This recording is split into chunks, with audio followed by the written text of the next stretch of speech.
Zhengzhou, the capital city of Henan province and one of China's most culturally significant cities, is under attack. Unprecedented weather patterns have been devastating cities around the globe this summer, as global warming and climate change wreak havoc on our planet. However, it appears the hardest hit area in the world is at the heart of the Yellow River in central China. In Zhengzhou, the equivalent of a year's average rainfall fell in just 3 days, a superstorm that happens once every 1,000 years. In recent days, more than 1.5 million residents have been relocated out of Zhengzhou to various cities across the province. Roads have turned into rivers that washed away cars. Railroad tunnels were flooded, and at least 14,000 houses have collapsed due to the floods. Local residents were trapped underground in the city's extensive subway system as water rose to as high as their shoulders, a horror scenario. To date, at least 69 people have died in Henan province.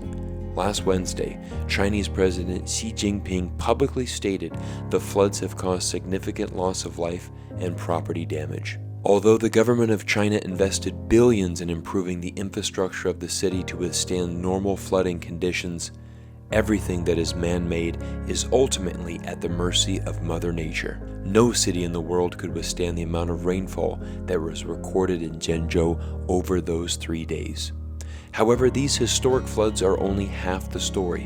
What is China doing to control the situation, and how have the citizens of Zhengzhou responded so far? Over the years, we've seen China's government respond tremendously to national disasters, with 2 major events that serve as a strong reminder that brighter days are ahead for the citizens of Zhengzhou.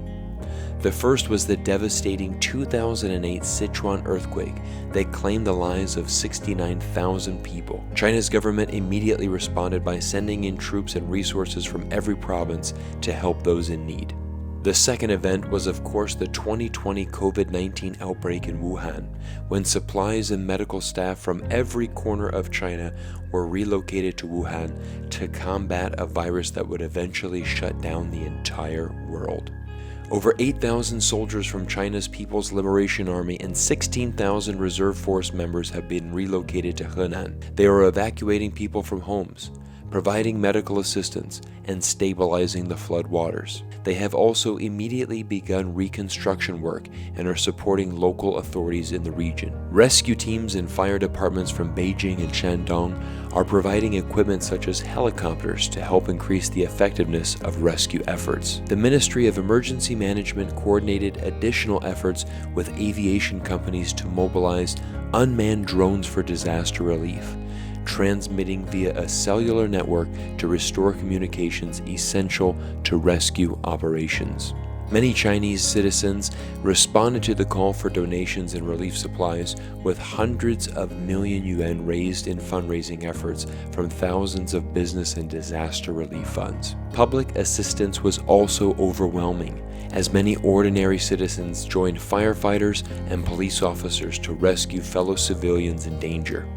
People sent supplies such as milk, bottled water, and groceries, and are providing food, shelter, and supplies. The Zhengzhou rescue is supported by the entire population. College students provided online spreadsheets to connect volunteers and rescuers with victims with the highest urgency and provide information about their whereabouts. And within 48 hours, the spreadsheet had more than 6 million views. Although Zhengzhou has been dealt an incredibly difficult challenge, the country of China is responding the only way it knows how, by uniting together as one country and working together. Zhengzhou, 加油! 中国, 加油! To see Part 2, visit Reporterfy Media's link in the description below.